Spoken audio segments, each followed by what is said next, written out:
durante 5 anos, eu fui massacrado e estou tendo hoje a primeira oportunidade de poder falar disso abertamente, ao vivo, com o povo brasileiro. Primeiro, a corrupção, ela só aparece quando você permite que ela seja investigada. Eu queria começar dizendo para você uma coisa muito séria.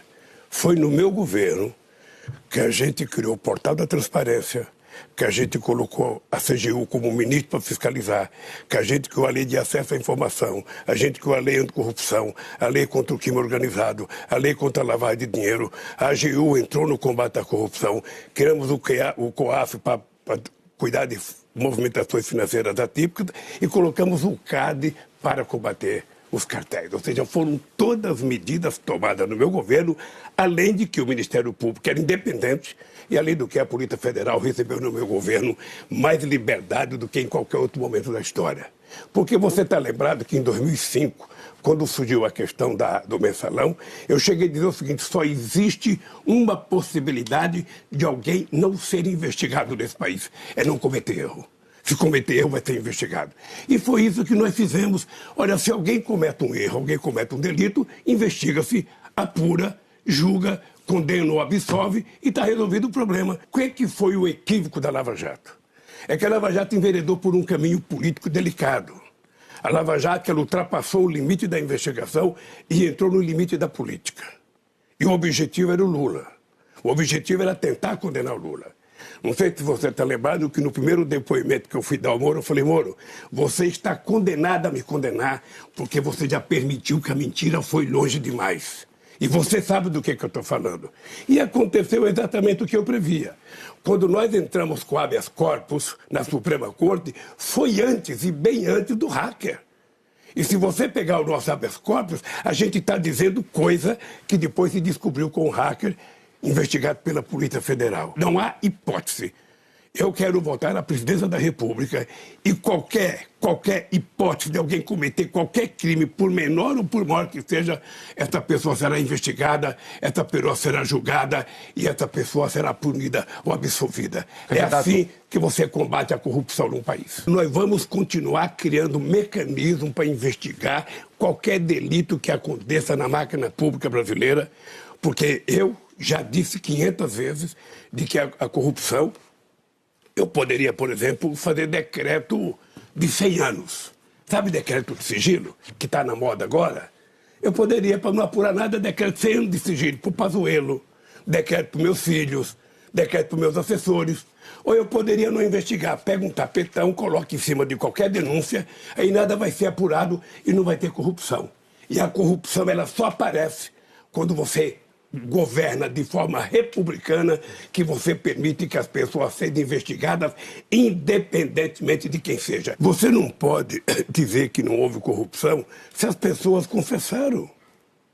O que é mais grave é que as pessoas confessaram e por conta das pessoas confessarem ficaram ricos por conta de confessar. Ou seja, foi uma espécie de uma delação premiada. Você não só ganhava liberdade por falar o que queria o Ministério Público, como você ganhava metade do que você roubou. Ou seja, o roubo foi oficializado pelo Ministério Público, o que eu acho uma insanidade e uma aberração com esse país. Teve muitas interferências. O Bolsonaro não troca qualquer diretor da hora que ele quer, basta que ele não goste. E eu não fiz isso e não vou fazer. O delegado não está lá para fazer as coisas que eu quero. Mas como evitar escândalos de corrupção como que houve? Você punindo as pessoas, denunciando as pessoas. O que eu acho maravilhoso é denunciar a corrupção. O que é grave é quando a corrupção fica escondida.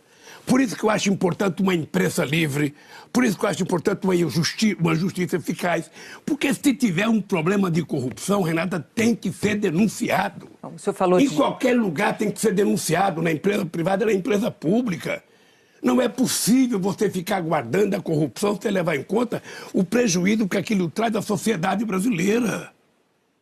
Então, minha cara, é o seguinte: todo esse monte de coisa que eu li para vocês aqui, isso vai ser aperfeiçoado para fazer mais e melhor, para que a gente possa até descobrir. Mas quando eu descobrir, as pessoas serão punidas. Pode ficar certa disso.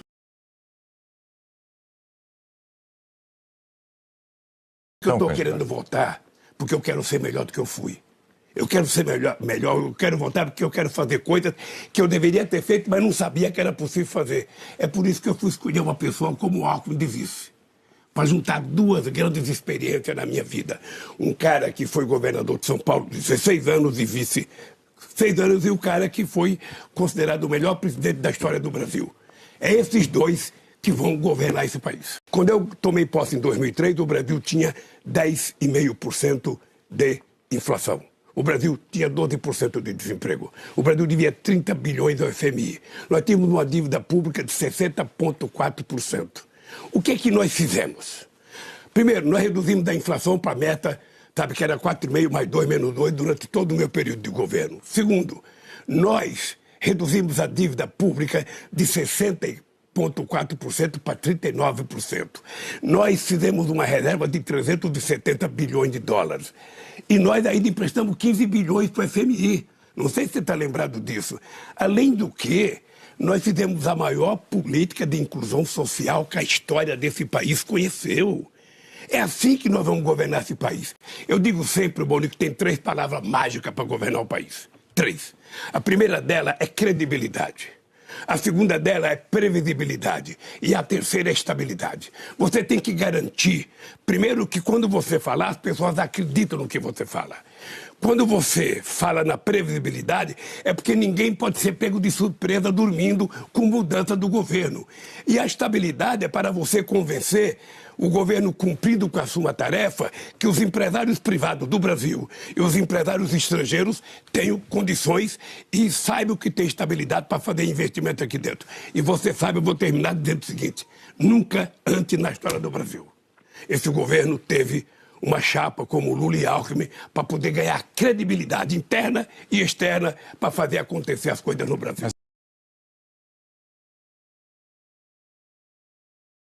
Eu quero dizer para você, primeiro, que a Dilma é uma das pessoas que eu tenho o mais profundo respeito pela competência e pela ajuda que ela me deu quando era chefe da Casa Civil.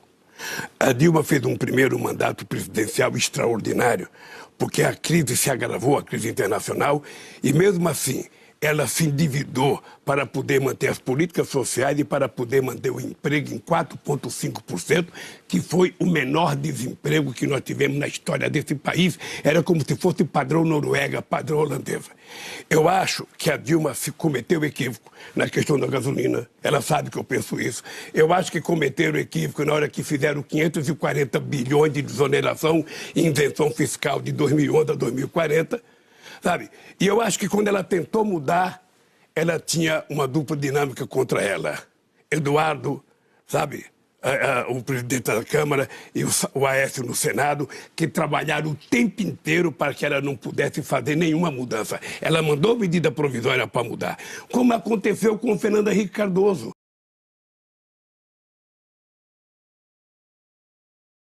O mensalão, que tanto se falou, é mais grave do que o orçamento secreto?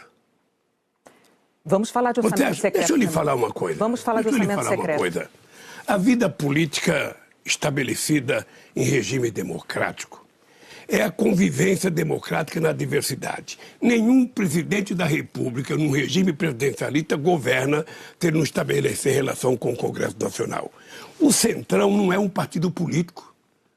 O Centrão não é um partido político, até porque hoje só tem partido político no Brasil, o PT, o PCdoB, talvez o PSOL, o PSB, porque quase todos os outros partidos são cartoriais.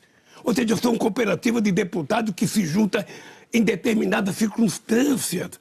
Ora, então, quem ganhar as eleições, se for a Renato, ou se for o Boni, ou se for o Lula, vai ter que conversar com o Congresso Nacional. Não conversar com o Centrão, porque o Centrão não é um partido político. Você vai conversar com os partidos separados e depois, obviamente, que o nome Centrão foi cunhado para poder derrotar a gente na Constituinte de 88, que a gente estava avançando muito na área social. Como negociar, então, com o Centrão sem moedas de troca como essa do orçamento secreto que o senhor critica tanto? Isso não é moeda de troca, Renato. Isso aqui é usurpação do poder.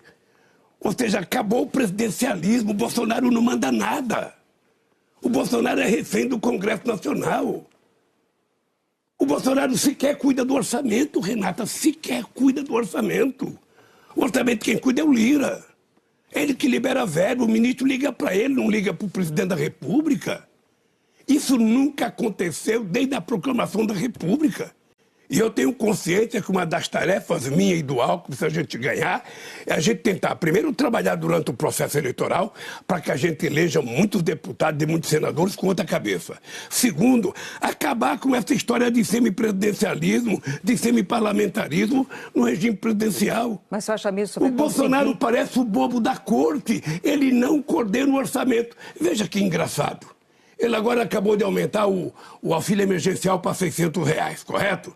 Ele queria 200, a gente queria 600, ele mandou 500, agora mandou 600.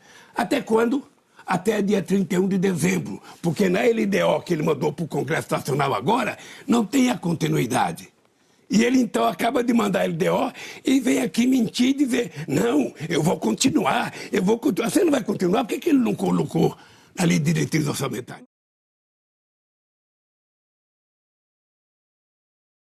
A polarização ela é saudável no mundo inteiro. Polarização tem nos Estados Unidos, tem na Alemanha, tem na França, tem na Noruega, tem na Finlândia, tem em tudo quanto é lugar. Sabe, toda vez que tem mais que uma pessoa participando de alguma coisa, não tem polarização no Partido Comunista Chinês. Não tinha polarização no Partido Comunista Cubano. Agora, quando você tem democracia, quando você tem mais que um disputando, a polarização é saudável. Ela é importante, ela é estimulante. Ela faz a militância ir para a rua, ela faz a militância carregar bandeira. O que é importante é que a gente não confunda a polarização com o estímulo ao ódio.